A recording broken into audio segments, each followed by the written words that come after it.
Olá, pessoal. Meu nome é Roberto Novaes e eu sou professor da Faculdade de Direito da UFMG. Hoje nós vamos dar continuidade a mais uma aula do nosso curso de Introdução ao Processo Legislativo. A primeira parte dos nossos trabalhos, ela revolve ao redor da ideia da própria teoria geral do ordenamento jurídico. Ou seja, nós estamos estudando aqui como que o ordenamento ele se organiza. Ou seja, o nosso país ele possui um conjunto enorme de normas jurídicas, muitas leis federais, estaduais, municipais, decretos, a Constituição, medidas provisórias, né? Toda essa variedade enorme que nós temos de tipos de normas e nós estamos estudando como que essas normas se organizam. E por que isso é fundamental para o processo legislativo? Eu devolvo a pergunta para vocês. Como que um legislador, ou seja, um vereador, um deputado federal, um senador, enfim, como que as pessoas que são encarregadas de elaborarem as leis do nosso país vão elaborar leis novas dentro de um sistema que já existe e de modo que esse sistema não vire uma bagunça? Né? Muita gente critica que o ordenamento jurídico brasileiro é muito bagunçado, que é um cipoal de normas, inclusive assim, eu acho que essa expressão cipoal eu só vejo ela usada para falar das normas do Brasil, mas um país do tamanho do nosso, com a complexidade do nosso, o tamanho da população que a gente tem, enfim, não é possível a gente ter poucas normas regulando toda a vida. A vida social hoje, com a economia de hoje, com a cultura de hoje, enfim, com as características da nossa sociedade, ela é uma vida social extremamente complexa. E ela requer uma complexidade constante de inovações e alterações no conjunto de normas que a gente tem. Então, assim, só recapitulando, não é? As normas jurídicas, o conjunto das normas jurídicas que nós temos, nós chamamos de ordenamento jurídico, mas esse ordenamento jurídico ele tem princípios da sua organização. Não é fácil essa organização, mas há toda uma lógica e todo um conjunto de regras para que essa organização aconteça. Hoje, especificamente, nós vamos falar sobre a revogação das normas jurídicas. Então, quer dizer, o tema de hoje é esse tema da revogação das normas jurídicas, né? E aqui nós vamos tratar do conceito de revogação das normas, de como que isso está previsto na técnica legislativa, que é o que mais interessa para a gente atualmente. Então, primeiro vamos começar justamente com esse conceito, né? Nós já falamos na nossa aula anterior sobre a vigência das normas jurídicas, ou seja, o momento no tempo em que as normas jurídicas passam a ser obrigatórias, ou seja, o momento no qual a nossa conduta das empresas, do governo, de todos os cidadãos, dos estrangeiros que estão no nosso país, tem que se pautar a partir daquelas normas. Né? Então, o que nós estamos vendo aqui? Que o ordenamento jurídico ele não é estático. Né? Como eu disse anteriormente, o tempo inteiro estão sendo criadas novas normas jurídicas e normas antigas estão deixando de ter vigência. Esse momento de início da força obrigatória das normas, nós chamamos de vigência da norma jurídica. Né? Quando ela começa a entrar a ser obrigatória, ela fica vigente no tempo, mas toda norma jurídica um dia chega a seu fim. Ela pode ficar vigente até muitos anos. Né? A norma jurídica, gente, ela não é destinada a uma vigência temporária, mas pode acontecer de um determinado momento no futuro essa vigência se encerrar. Né? Então, vamos ler aqui o que eu coloquei no slide para vocês para fixar a ideia. O ordenamento jurídico ele não é estático, ele está mudando o tempo todo, normas surgem, entram em vigor, podem ser revogadas e reorganizadas. Essa reorganização nós não vamos falar na aula de hoje, que isso é o tema da próxima aula, que é a consolidação das normas. Então, nessa grande quantidade de normas jurídicas que nós temos, como que o direito administra a sucessão das normas no tempo? Para isso, gente, nós vamos fazer recurso aqui à lei no tempo. Isso está previsto na Lei de Introdução do Direito Brasileiro, tá certo?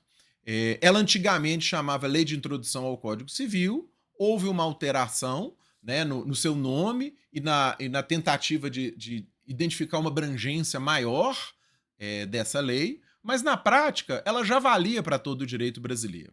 né? Então, ela é, na verdade, o Decreto-Lei 4657 de 1942 e hoje ela se chama Lei de Introdução às Normas do Direito Brasileiro. Esse tipo normativo, decreto-lei, a gente não tem mais no ordenamento atual. Os decretos-leis que existiam anteriormente, né, ou os decretos-lei, né, eles continuam existindo, mas eles passam a ter, conforme o caso, força de lei ordinária ou força de lei complementar. Então vamos ler aqui o texto do decreto, da Lei de Introdução às Normas do Direito Brasileiro, no seu artigo 2º.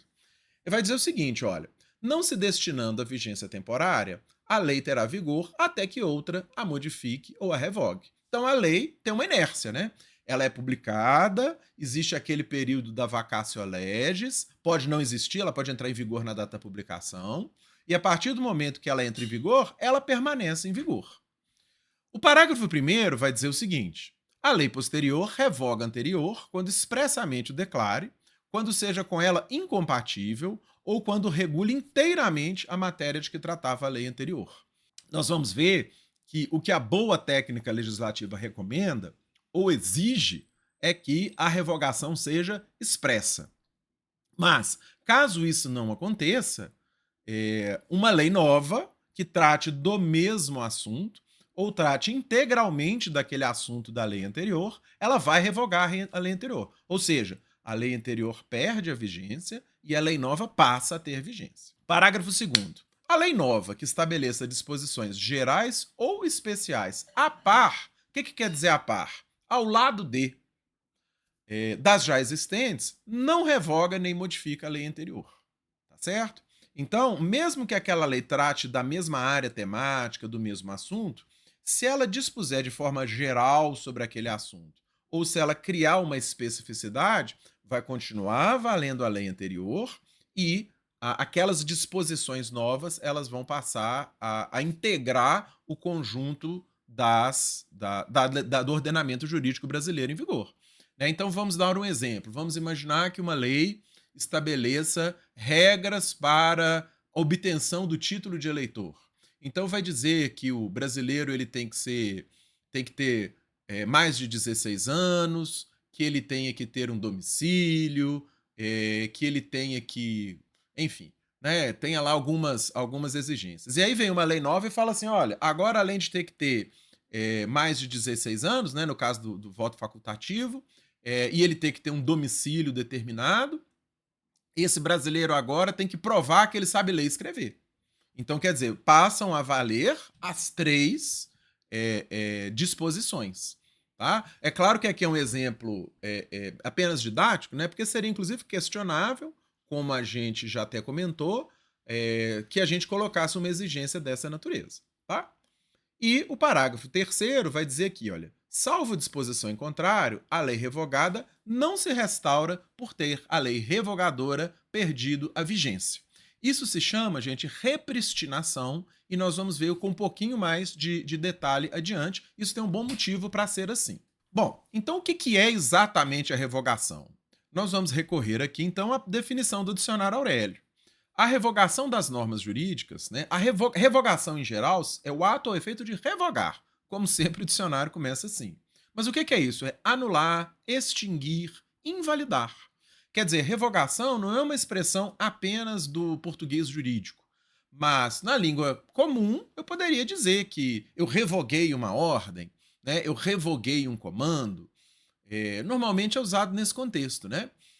Agora, no contexto jurídico especificamente, nós temos aí o item 3, que vai dizer, olha, é anulação total, que ganha esse nome de abrogação, ou parcial, derrogação da vigência de uma lei. Tá?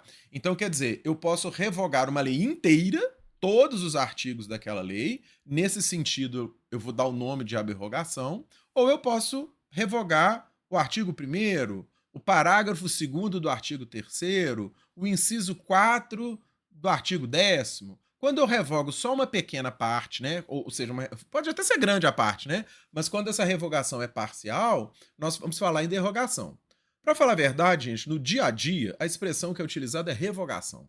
Tá? Exceto em prova, né, para a gente fazer pegadinha para os alunos, ou em prova de concurso, que são usados esses termos. Eles são muito incomuns, abrogação e derrogação talvez um pouco menos. Em geral, nós vamos usar o termo revogação, mas é importante saber essa distinção, né?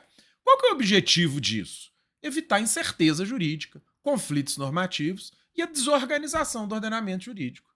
Quer dizer, se a todo tempo estão surgindo novas normas e elas estão simplesmente se acumulando, ao longo do tempo eu vou começar a ter uma quantidade enorme de normas falando sobre a mesma coisa, né? Normas que vão entrar em contradição, que vão tornar muito difícil a interpretação do destinatário da norma, seja o cidadão comum, seja o especialista que está ali trabalhando na área jurídica, né? Então são princípios de organização do ordenamento, como nós falamos desde o começo.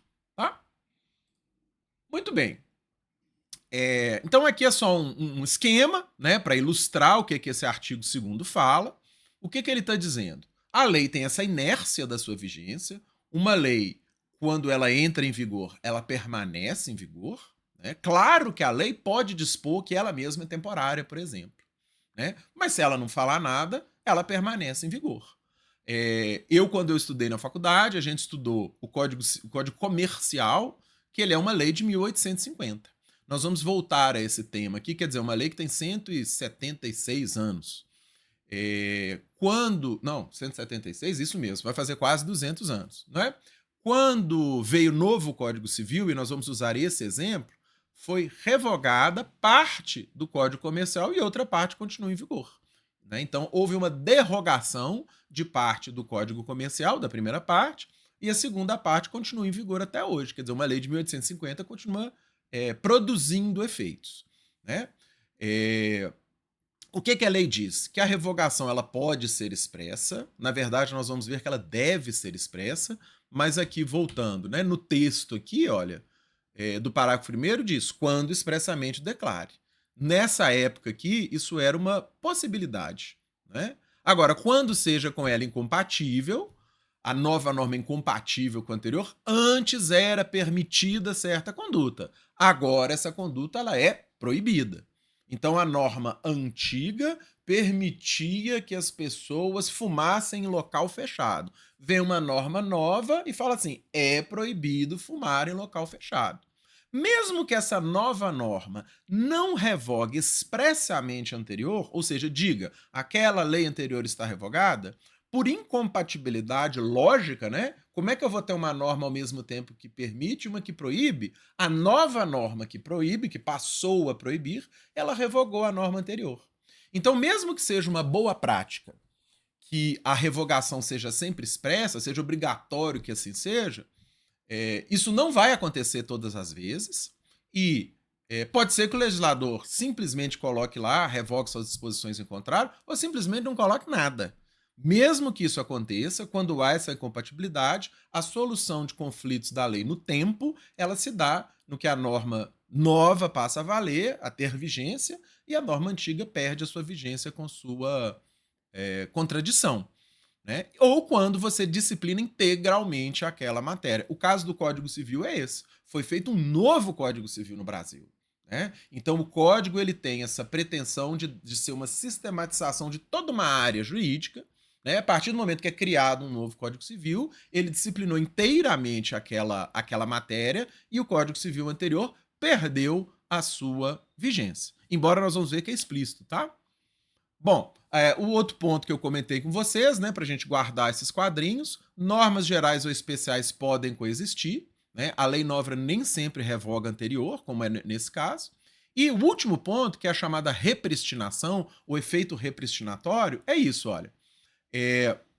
Se a lei A foi revogada pela lei B e depois a lei B é revogada, ela perde a vigência por essas mesmas causas aqui de revogação, expressa, ou por incompatibilidade, ou por disciplinar integralmente a lei C, né? A lei A não ressuscita, né? Já pensou se acontecesse uma cadeia para trás, né? Em que uma lei que revogou a anterior é revogada, aí ela revoga a anterior, mas aquela que revogou vai, né? A gente ia ficar no perdido nessa cadeia de causa e efeito para trás do que é vigente e do que não é. Então a gente diz que no Brasil não há a ressurreição da lei revogada, ou seja, não há efeito repristinatório, tá bom? Muito bem. Só para ilustrar também o conceito que a gente viu, nós podemos ter revogação total, a chamada abrrogação, né, o caso do novo Código Civil, ele abrogou o Código Civil antigo, ou uma revogação parcial. Pode ser de um capítulo, de uma seção, de um inciso, né, de uma parte pequena ou grande daquela lei anterior. Tá? Qual é, entretanto, a boa técnica?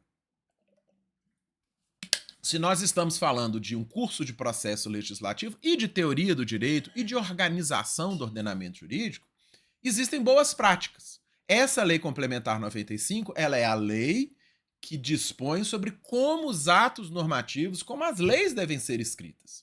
Nós vamos sempre voltar, nós estamos sempre voltando ao texto dela, né, porque ela é uma meta-lei, né? É uma lei que diz como que outras leis devem ser feitas. Lembrando que a Lei Complementar 95 é de 1998, ela teve algumas alterações dadas pela Lei Complementar 107 de 2001. Olha o que diz o artigo 9º. A cláusula de revogação deverá enumerar expressamente as leis ou disposições legais revogadas. Tá? Então, no final, normalmente isso é no final, acho que eu nunca vi, né? Tem que ser no final isso, né? Daquele texto legislativo vai se dizer, fica revogada a lei tal. Ficam revogados os artigos X, Y e Z da lei tal. Isso é chamada revogação expressa. Repetindo, voltando atrás, se não houver revogação expressa, significa que não há conflito de leis no tempo? Não. O conflito de leis no tempo continua existindo, e mesmo que a revogação não seja expressa, se a lei nova proibiu algo que era permitido, se ela permitiu algo que era proibido, ela revoga do mesmo jeito, tá? E existe esse decreto, né? O decreto é um ato do Poder Executivo, né? Nesse caso é um decreto federal, que está regulando a elaboração dos atos normativos do Poder Executivo. Mas ela detalha a especificação da lei complementar. Então, olha o que ela fala. A cláusula de revogação relacionará de forma expressa todas as disposições que serão revogadas.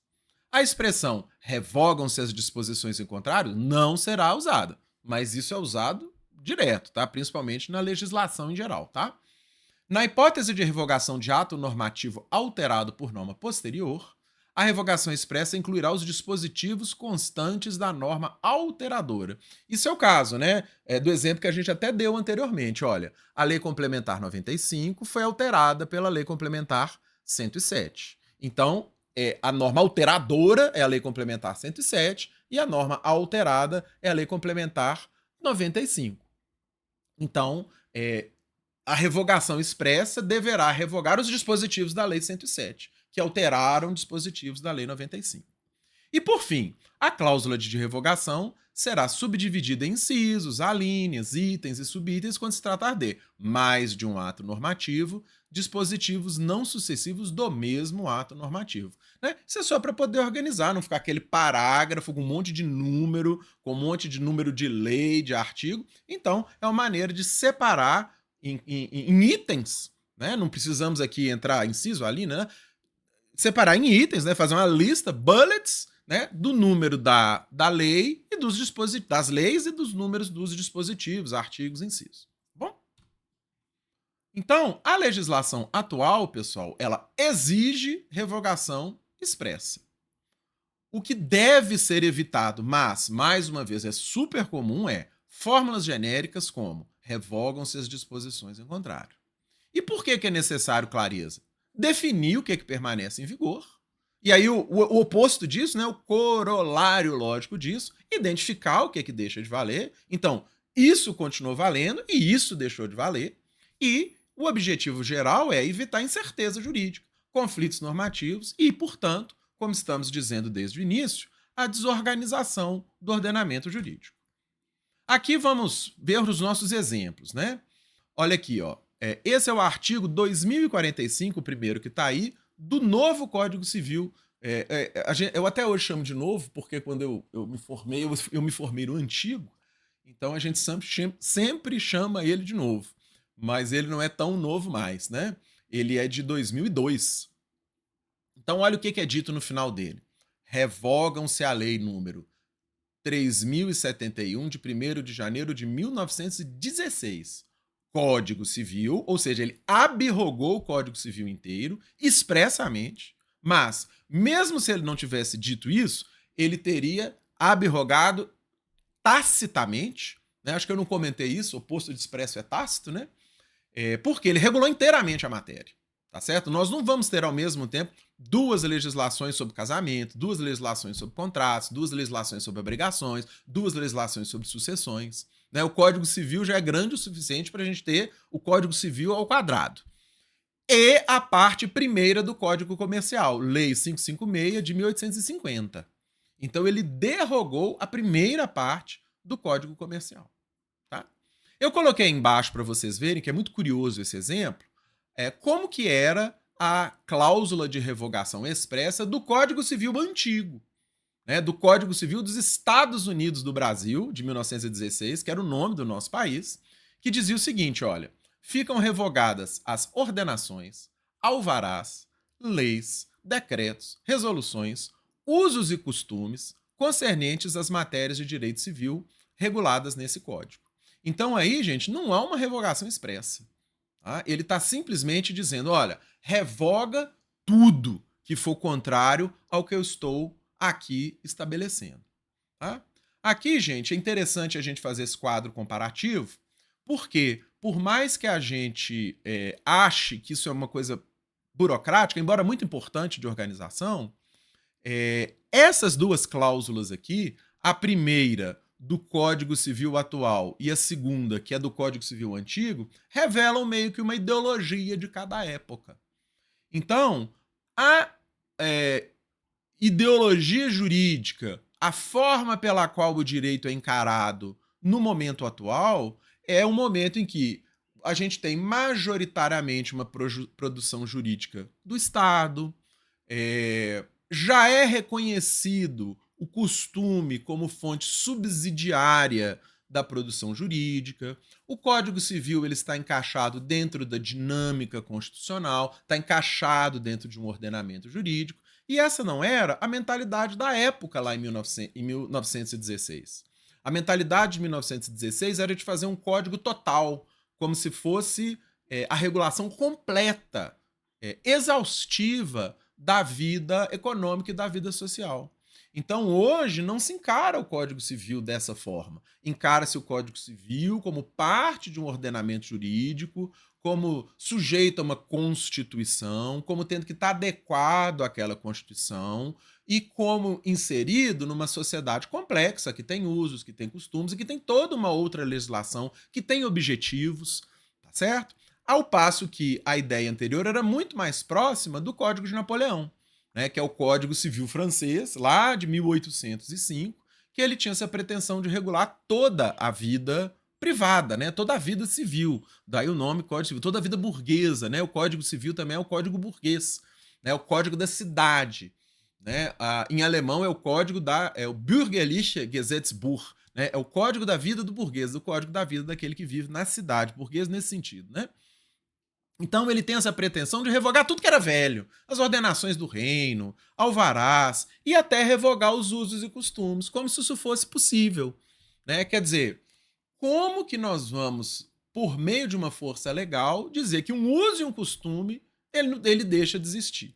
Tá? Então, fazendo aqui essa comparação, lá em 1916, os objetivos ou a ideologia era de deixar evidente essa monopolização estatal do direito, o Estado que produz o direito, a ideia de ter uma racionalização sistemática de toda a vida civil, né? A substituição daquele pluralismo jurídico tradicional. O que é pluralismo? Eu estou lidando com várias fontes jurídicas diferentes. Né? Tem o uso, tem o costume, há práticas, há coisas tradicionais, há legislações específicas de cada lugar, e com a ideia de racionalidade, de centralização, de organização, tá? E que até o último ponto que eu já disse aí para você, centralização da autoridade normativa. Quer dizer, o Estado Nacional Brasileiro, ele é o dono do direito, ele é o soberano, né, que vai produzir a norma jurídica para todos. Diferente aí do Código de 2002. Né? O direito civil ele é um direito constitucionalizado, ou seja, ele está submetido à Constituição, ele tem que cumprir os direitos fundamentais, ele tem que observar os fins e objetivos da República Federativa do Brasil, né?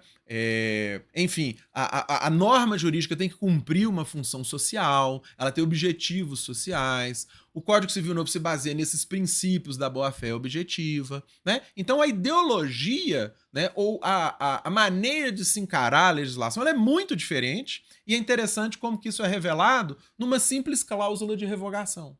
Né? Então, em síntese, embaixo, olha, nós passamos de um código de autoridade e fechamento, né, mais fechado em si, mais rígido, por que não dizer, a um código de princípios e abertura. Ou seja, de um direito como puro comando estatal para um direito como realização da pessoa humana e da justiça nas relações sociais. Tá? Então aqui, olha, para encerrar, para ilustrar esse ponto ali da revogação e como que ela revela, eu trouxe aqui o meu comentário antiguinho aqui, caindo aos pedaços, do Clóvis Bevilacqua. Né? O Clóvis Bevilacqua, ele escreveu esses comentários ao Código Civil, ele foi autor do projeto do Código Civil de 1916, e ele vai comentar longamente o artigo 1807, que é aquele que eu colei ali para vocês, né? Aqui, ó, meu livrinho antiguinho aqui, ó, tá fora de foco, ó, tá aqui, tá? Depois eu vou colocar um print dele aí para vocês verem. Então, olha o que ele comenta desse momento, né? Ele fala assim: para entender-se que, entrando em vigor o Código Civil, ficavam submetidas ao seu império todas as relações jurídicas de ordem civil, não era necessário mais do que a regra de direito, segundo a qual, em virtude da própria força obrigatória das leis, as posteriores revogam as anteriores. Isso é uma regra da própria teoria do direito, como a gente estava falando, da teoria geral do direito, um princípio do direito, de que a norma posterior revoga a anterior. Então ele falava, nem precisava, tá? Bom, lei posterior. O Código Civil necessariamente revogaria as ordenações, ele está fazendo referência às ordenações do reino, né, que eram normas jurídicas vigentes no Brasil, a partir das ordenações desde o Brasil colônia, leis, decretos, alvarás e todos os preceitos de direito civil substantivo, incompatíveis com as normas por ele estabelecidas. E se o pensamento era tornar mais rigorosa essa regra em relação ao Código Civil, de modo que o novo direito civil, ainda em suas lacunas possíveis, lacunas são os buracos, as falhas, ou seja, as áreas não normatizadas, não se pudesse completar pelas as antigas fontes. Ou seja, se eu tenho uma lacuna, eu não quero que ela seja completada lá pelo costume, pelas ordenações, pelos alvarás antigos, né? Não se pudesse completar pelas antigas fontes, que de regras sociais passavam à categoria de documentos históricos. Nenhum receio poderia haver de que tal acontecesse. Então, quer dizer, os usos e costumes passavam a ser documentos históricos. Em primeiro lugar, o denominado princípio da codificação nos diria que, sistematizado com Y, o direito civil em um corpo orgânico de leis, esse sistema dominaria toda a matéria e, a si mesmo, se bastaria. É a visão da época. Depois, o próprio Código Civil, no artigo 1º da parte geral, declara que regula os direitos e obrigações de ordem privada, concernente às pessoas, aos bens e às suas relações, tendo na introdução providenciado para o preenchimento de suas omissões por meio da analogia e dos princípios gerais do direito. É interessante notar que no Código Civil de 1916, né, e essa é a remissão que o Clóvis Bevilacqua faz, o artigo 7º dizia assim: aplicam-se, nos casos omissos, as disposições, as lacunas que ele falou, né? As disposições concernentes aos casos análogos, e não as havendo os princípios gerais do direito. Interessante que nesse código não havia a referência expressa aos usos e costumes. Isso só foi ser modificado na Lei de Introdução ao Código Civil de 1942. Essa edição aqui, olha, ela é de 1942, já com essas alterações, um pouquinho posterior. Então, no código, na legislação da época, já né, atualizada, já se dizia o seguinte, que é o artigo 4º da Lei de Introdução ao Código Civil e atual artigo 4º da Lei de Introdução às Normas do Direito Brasileiro. Olha, quando a lei for omissa, o juiz decidirá o caso de acordo com a analogia, então igualzinho, bateu com outra, Os costumes e os princípios gerais do direito. Os costumes e os princípios gerais do direito. Embalei aqui, né? Então, acrescentou, voltou a ter os costumes na alteração que foi feita em 1942. Ok? Mas, falar de analogia, falar de costume, ou seja, falar do e falar de princípios gerais do direito, ou seja, falar do preenchimento de lacunas, é falar de integração do ordenamento jurídico, que já é um assunto para o nosso próximo vídeo, para a nossa próxima aula. Um abraço a todos, obrigado.